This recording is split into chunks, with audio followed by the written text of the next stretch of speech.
Պարոն Ավետիսյան, այսօր եք սկսել նստացույցը, ինչ պահանջով եւ ձեր կարծիքով ընտրական քարոզարշավը որքանով է արդար մրցակցային պայմաններում ընթանում։ Դե արդար մրցակցային չի կարա լինի, իրականում մենք հասկանում ենք, այսօր Սամվել Կարապետյանը Մոսկվայից եկել է փողերով, ամբողջ հայերին ուղարկում են փողերով, Պուտինը շանտաժանում հայ ազգին, եւ չի կարող արդար լինի։ Մենք հնարավորին անում ենք, ուղղակի մենք ցույց ենք տալիս, որ ունենք կատաստրոֆ Հայաստանի տարածքների հետ կապված եւ ցանկանում ենք, որ ժողովուրդը հասկանալով ընտրի ազգայինին, 8 համարին, ազգային ժողովրդավարական բևեռին ընտրի, քանի որ ասենք ազնիվ մարդիկ են հավաքված, ասենք 10 տարի, 15 տարի պայքարում են, մի մասը բերդերում նստած են մեր տղաների։ Հիմա Հայաստանը ղեկավարում են միշտ ցենց ա եղել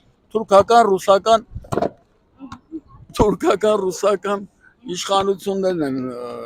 ղեկավարում, հայերին գցել են մեջտեղ ինչպես միշտ, հայերի վրա առևտուր են անում։ Այս է ամբողջ շնորհիվ։ Վայ, Նիկոլ Փաշինյանի վարչական ռեսուրսը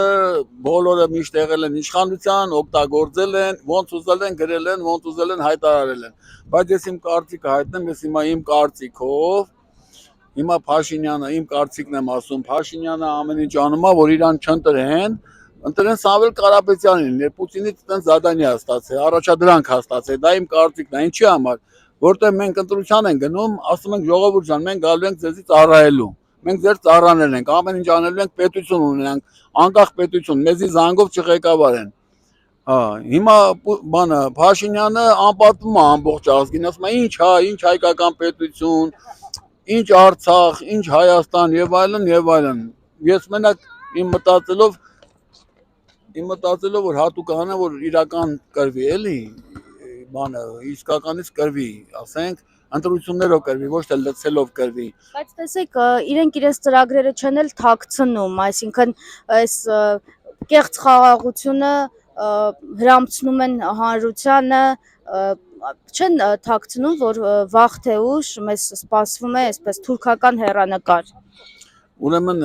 հայկական ոչինչ չկա։ Ես որպես հայ մարդ եմ ասում, որպես արժանապատիվ հայ մարդ եմ ասում։ Բազմիցս փորձել են ինձ կաշառեն փողով, նյութով եւ այլն։ Ես մի բան եմ հասկանում, հայ ժողովուրդը պետք է ինքնիշխան լինի, հայ ժողովուրդը պետք է անվտանգ ապահովված լինեն անվտանգության կողմից, տարբեր Հայաստանը պետք է ղեկավարվի միլիմետրերով, կաշառակերություն հասկացողություն պետք է չլինի, կոռուպցիա հասկացողություն պետք է չլինի։ Միշտ ասել եմ, նորից ասեմ, Լևոն Տեր-Պետրոսյան, Ռոբերտ Քոչարյան, Սերժիկ Սարգսյան, Փաշինյան, դրանք սաղ գործակալներ են ռուսական, մեր երկիրը քանդելու համար են։ Այսինքն իրեն ռուսական գործակալ է։ Այո, ռուսական, համ թուրքական են, համ ռուսական են, երկուսը։ Հիմա ասենք Ռուսաստանը պատերազմի մեջ է, գիտենք ինչ վիճակի մեջ է Ռուսաստանը, խայտարակ վիճակի մեջ է, միլիոններով զոհեր են տվել, տնտեսապես ցկել են, վիճակ չունեն, հիմա կարող է